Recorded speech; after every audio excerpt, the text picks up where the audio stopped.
মই বৰ্তমান উপস্থিত আছোঁ বকৰ বন্দাপাৰাত। এইবাৰ বকৰ যুৱকে খেলিব ISL ইণ্ডিয়ান ছুপাৰ লীগ।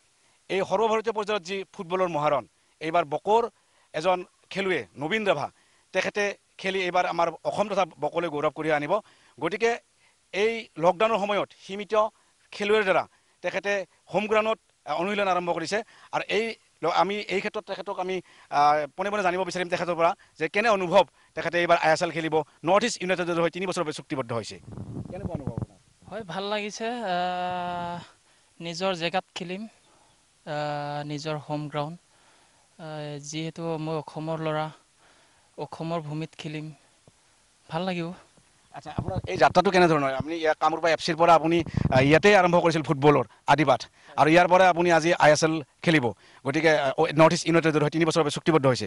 গতিকে এই যাত্ৰাপথটো কেনেকুৱা আছিল, কিমান কষ্টকৰ? হয়, মই ইয়াত প্ৰথম অনুশীলন ষ্টাৰ্ট কৰিছিলোঁ। ইয়াৰ পৰাই প্ৰেক্টিছ কৰি ওলাই যোৱা। ইয়াৰ পৰাই গৰু পাইছোঁ। ইয়াৰ পৰাই কোচিংটো ষ্টাৰ্ট হৈছে, কেনেকৈ কি কৰিব লাগে। ইয়াৰ পৰা গৈ চাই হোষ্টেল খেলিলোঁ, চাই হোষ্টেলত ট্ৰেইনিং কৰিলোঁ। তেনেকৈ ক্লাব খেলিলোঁ, লাজং খেলিলোঁ, ফাতে হায়দৰাবাদ। তাৰপিছত এতিয়া নৰ্থ ইষ্ট ইউনাইটেড চাইন কৰিছোঁ 3 বছৰৰ কাৰণে। খুব ভাল লাগিছে, নিজৰ জেগাত খেলিম। হোম গ্ৰাউণ্ডত খেলিবলৈ উৎসুক হৈ আছে। লকডাউনৰ কাৰণে কিছু অনুশীলনৰ বাধা সৃষ্টি হৈছিল যদিও সীমিত প্লেয়াৰৰ দ্বাৰা তেখেতে হোম গ্ৰাউণ্ডত প্ৰেক্টিছ কৰি আছে।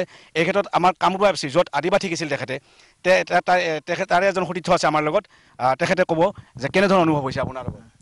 আমি নবীন ৰাভা যিহেতু ISLত এতিয়া সুবিধাটো পাইছে, তাৰ কাৰণে আমি গৌৰৱান্বিত। যিহেতু আমাৰ ঘৰুৱা দল নৰ্থ ইষ্টত পোৱাৰ কাৰণে আৰু বেছি আমি উৎফুল্লিত হৈছোঁ। আমাৰ আৰু বিশেষ ক'বলগীয়া নাই বুলি আমি ক'ম, কিয় আমি বহুত সুখী।